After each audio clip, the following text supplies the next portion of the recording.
Magandang araw kaibigan! Tuloy po kayo sa Felicidad's Channel. Sa mga kwento ng buhay at pag-ibig na hinalukay sa natatagong baul ni Felicidad. Pero bago po tayo magpatuloy, huwag niyo pong kalilimutan na i-like ang video, i-subscribe ang channel, at i-click ang notification bell para lagi kayong updated sa mga parating pa na upload.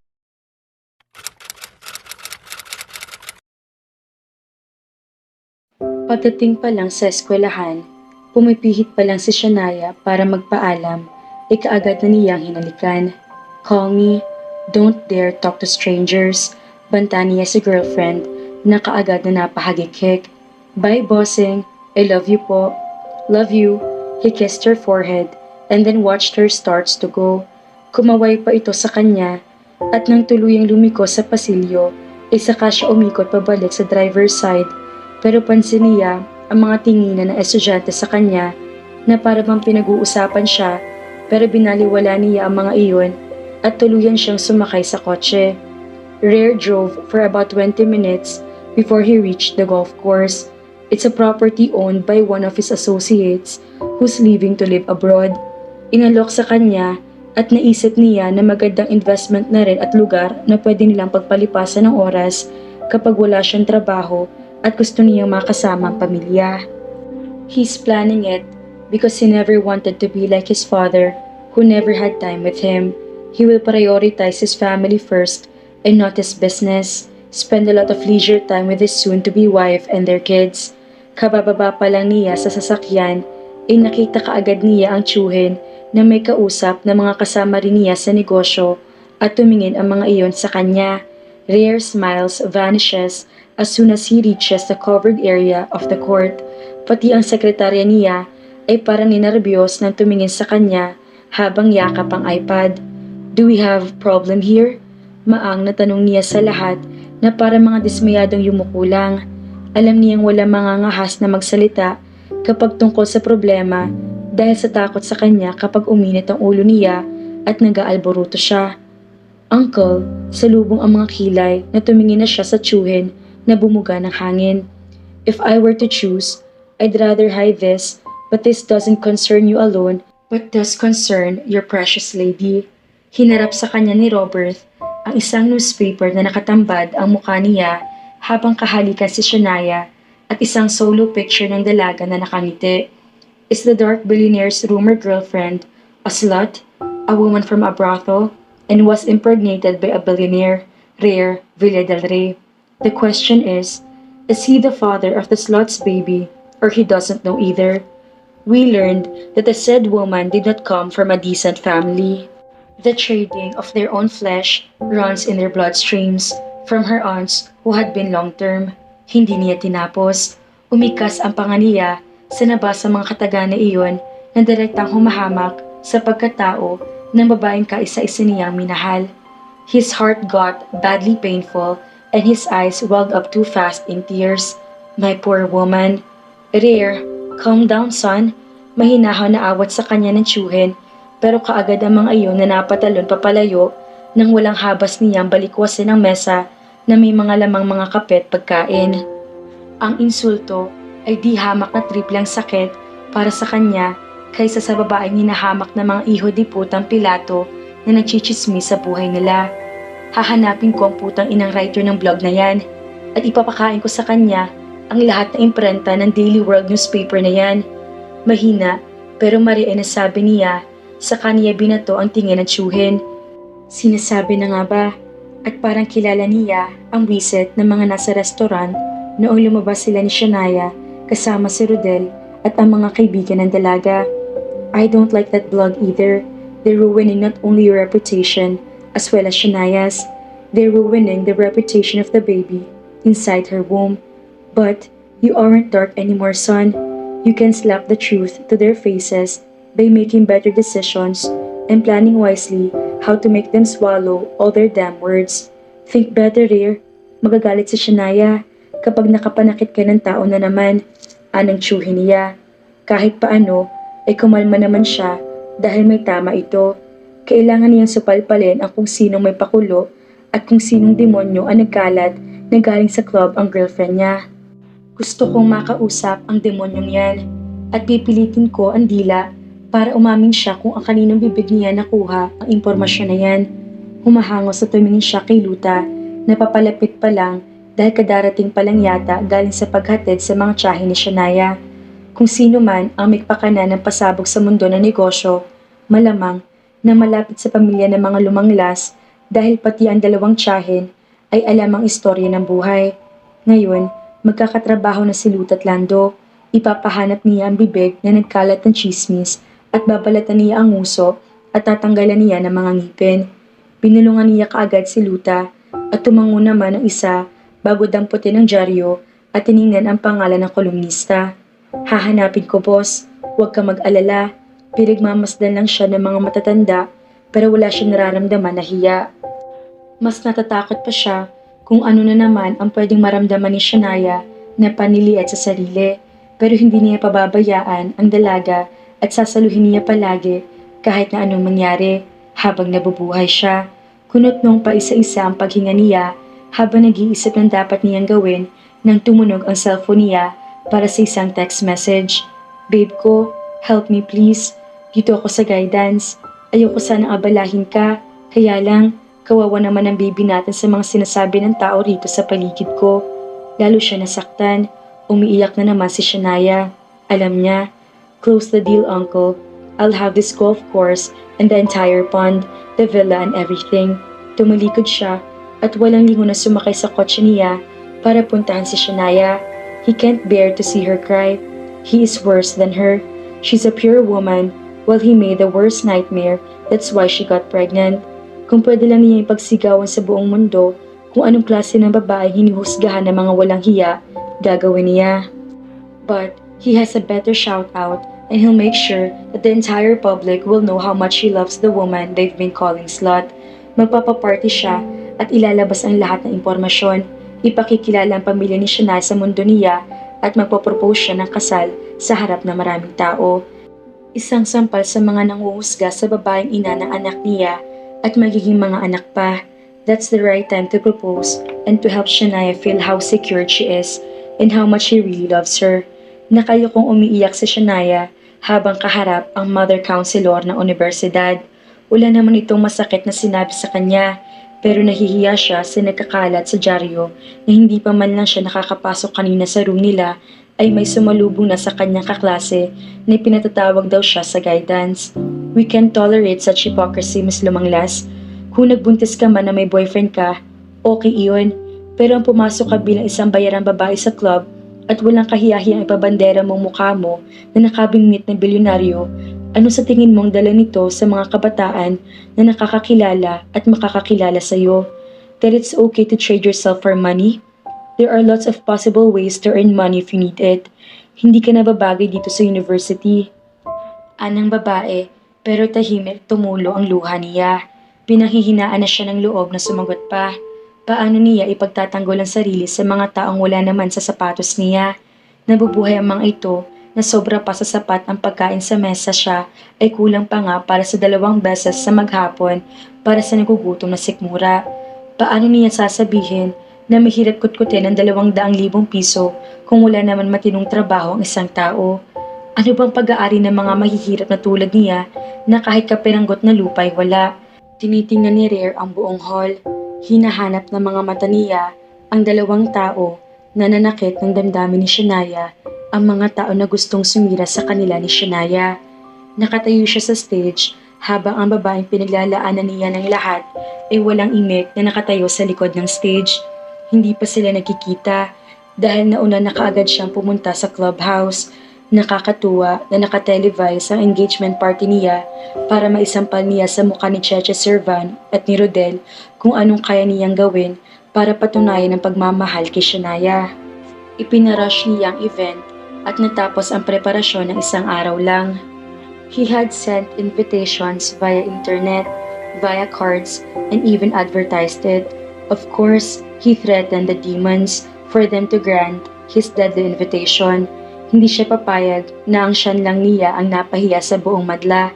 He'll make all the demons pay and will make sure that the two will badly regret for messing his girl's life. Nang mahagip na mga mata niya ang dalawa, ay kaagad niyang ibinuka ang mga labi para magsalita. Ladies and gentlemen, let's capture these two people who ruined my girlfriend's reputation as a student and as a woman. The people who were the masters of that blog that my Shania came from a brothel and was impregnated by a man who she doesn't even know. Mariin na sambit niya habang hindi tinitikalan ng titig si Rodel at Che na parang gusto nang umalis sa Celia pero nagwardyahan ng mga tauhan niya. Gusto ko lang ipaalam sa inyo na ako ang ama ng baby at ako lang ang naging lalaki sa buhay ng sinasabi ninyong babae na nagtatrabaho sa club at nagbenta ng sarili. Ako lang ang nag-iisang lalaki at mag-iisang lalaki sa buhay niya. Maraming salamat Professor Rodel at Attorney Che para planuhin sirain ang buhay namin. Pagbabayaran ninyong itong dalawa. Magsasampa ako ng kaso at handa akong ubusin lahat kung kayamanan matanggal ang mga lisensya ninyo. Paninirang puri. Sinanyasan niya ang cameraman na itutukin na Chet Brent. Gimbal ang babae na parang maiiyak kaagad na parang gusto magtago sa camera habang si Rodel ay yumuko naman. Napangisi siya nang mag-umpisa ang bulungan. Kung noong nakaraang araw ay si Shania ang pinapagpestahan, ngayon ay naibilik na niya ang sakit at pagkapahiya. Tamang uncle niya, hindi niya kailangan na manakit ng pisikal para maipagtanggol ang mga mahal niya sa buhay. There's a silent way to reciprocate the pain and he did this part. I'll see you in court, people. Ngisi niya sa dalawa na nagkatinginan at ramdam niyang tinamaan ng takot. He's not afraid kahit magtapatan pa sila ni Che na parehas na abogado. Hindi mananalo sa kanya ang babae at public apology ang kailangan niya. At isulat din sa dyaryo na binabawi nito ang mga masamang paratang kay Shania. Ang babaeng sinasabi nila nagbenta ng sarili ay ang babaeng pakakasalan ko at ipinagmamalaki ko sa buong mundo na siya ay magiging asawa ko. May Shania lumanglas. Will you marry me, my baby? Inilabas niya ang box mula sa bulsa ng coat at nakita naman niyang natuwa ang mga tao. Lumabas si Shania sa improvised backstage at umiiyak na parang bata. She's wearing a pink dress designed for her baby bump. Hair was in a bun at the uppermost part of her head with few strands dangling on each sides of her face. Napatanga si Rhea sa dambuhalang monitor at tinuon na lang ang pag-igkas ng lahat ng parte ng katawan niya nang makita niya kung gaano kaganda ang dalaga na nagpawaw sa mga taong nakatingin din ngayon ng personal dito. God, she's so beautiful. Puno ng paghihinayang ang mukha ni Rodel at si Che ay hindi maitatagong inggit. Finally, Shania's shaky hands wrapped around his arms. Yumuko siya at tumingala naman ito. She mouthed thank you and kissed him and then offered her left hand. I will marry you. Over and over again, she tearfully declared, looking at her parents. Lumuhod siya sa harapan ng dalaga at siya lang ang luluhadan niya para mag-confess kung gaano niya ito kamahal. I am always proud to let the whole world know that my wife once became a traded maiden. She had traded herself for the life of her mother, and that made me fall for her, knowing how kind her heart was and knowing how kind her heart would always be. Sinundan ang mga salitang iyon ng maitim na titig, kaya para nalaglag ang panty ni Shania. Kahit na narinig na ni Shania ang mga salitang iyon ni Rhea noong gabi, naibandera siya nito sa madla, ay napaiyak pa rin siya. 3 taon na nakalilipas, simula na mag-propose ito at ngayon ikasal na sila. May instant 2 anak na babae at lalaki, ang kambal na maliit na Rhea at isang babaeng maliit na Shania. They're fraternal twins. Masaya na siya at graduate na rin sa wakas. Isa na siyang senior flight attendant, mommy at asawa. At kaya may speech ang asawa niya ay sa charity workshop niya para sa mga kabataang babae at lalaki na kamuntik na ibenta ang sarili sa mga clubs at gay bars. Karamihan sa mga iyon ay pinondohan ng asawa niya para mabigyan ng magagandang kinabukasan. Siya ang may gusto niyon para makatulong sa katulad niyang hikahos sa buhay at anong swerte niya at too kaagad si Rhea matapos niyang takutin na hihiwalay niya kapag hindi siya binigyan ng pera. Of course, it was a lie. Only death can set them apart. No money, no poverty, and not the people who surround them. Dalawang beses nakamuntik silang paghiwalayin ni Rodel at ni Che dahil si Che ay nagpakalat ng impormasyon tungkol sa kanya at kinuha naman impormasyon sa professor niya. Wala siyang nagawa ng sampahan ni Rare ng kaso ang dalawa at walang kahirap-hirap na pareha sa pinagtatanggalan ng mga lisensya kaya ngayon ay hirap makakuha ng trabaho. Iyon lang ay may mga kaya naman kaya nabubuhay. At salamat dahil hindi na bumuelta pa ang mga iyon at sa huli ay humingi na lang din ng tawad. Katulad din na Vilma at ni Cindy na habang buhay nahihingi ng tawad matapos din na maipanalo ni Rare ang kaso sa loob ng 1 taon. Lifetime sentence ang parusa kay Vilma at kay Cindy ay hindi niya alam. Ang mahalaga naman doon ay natuto ang mga iyon sa pagkakamali at natutong humingi ng tawad. Bagay na hindi niya alam kung nakapa ng asawa niya sa puso nito. Hindi niya minamadali dahil buhay ang inutang ni Vilma pero unti-unti niyang tinutulungan si Rare. And knowing how much her husband loves her, of course, he's trying to listen to all her words.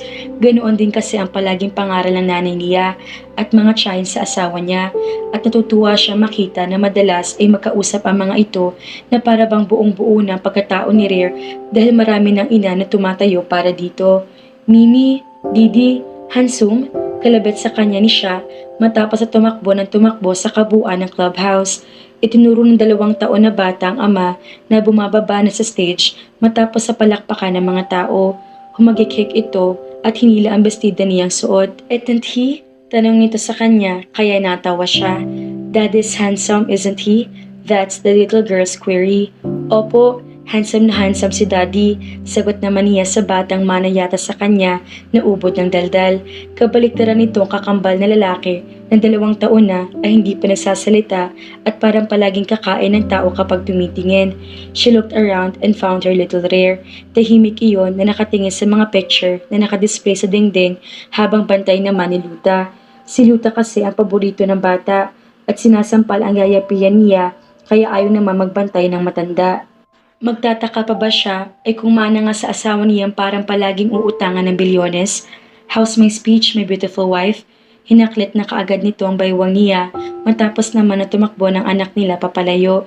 Didi, Mimi, Babu, kay flew a kiss to both of them. I love you raw. I love you too siya. She also flew a kiss and the girl giggled before she ran away. She's really sweet, just like you. Nakangiting sabi ni Rare habang nakatingin sa anak nila. And he's so bossy, just like you too. Nguso naman niya kay Prince, pangalan ng kanyang anak na lalaki. Dark pa rin ang aura, katulad sa ama. He chuckled and nodded. Of course, he'll soon be a fucker too. Napahagikik na siya sa kalokohan nito. Sa kanya lang ito madaldal at sa opisina ay takot pa rin dito ang lahat ng tao. Very reserved na ang pagkatao nito kumbaga para sa kanya lang at kung alam lang ng buong mundo kung gaano ito kabait. Diyos mo, baka marami siyang barilin na babae na magtatangkang umagaw dito. So, how did you find my speech? Pumaling na ito ng tingin sa kanya at sinasamantala naman ang pagkakataon habang may intermission sa stage ang mga bata. Luma ng speech, nalukot ang ilong niya kaya tinaliman siya ni Rare ng mga mata. She fixes his collars and cups his face. Luma ng speech pero hindi pa rin pumapalya na iparamdam sa akin kung gaano ko kahalaga at kamahal sa kabila ng lahat na kakulungan sa pagkatao ko. She sincerely told him. Tumaas din ang sulok ng labi nito at simeryoso palalo ang anyo. That's my purpose, to let you know how much I value you as my wife every day. How much I love you, no matter who you are and no matter where you came from. Because you only have one destination to steer and that is with me, my wife, habang buhay. She tiptoed and kissed his lips, encircling her arms around his neck. And you too, mahal na mahal kita, kahit ano o sino ka pa, habang buhay din. Nagkatinginan sila parehas nang umiti sa isa't isa, tapos ay parehas din na tumingin sa mga labi. Naglapat ang kanilang mga labi at ipiniramdam ng bawat isa ang kanilang pagmamahal. Salamat mga kafelisidad! Sana nagustuhan ninyo ang ating kwentong pag-ibig. Sa uulitin, ingat at God bless po! Shoutout po kina Nuray ni Aini at Jerilyn Tagumaya. Maraming salamat po!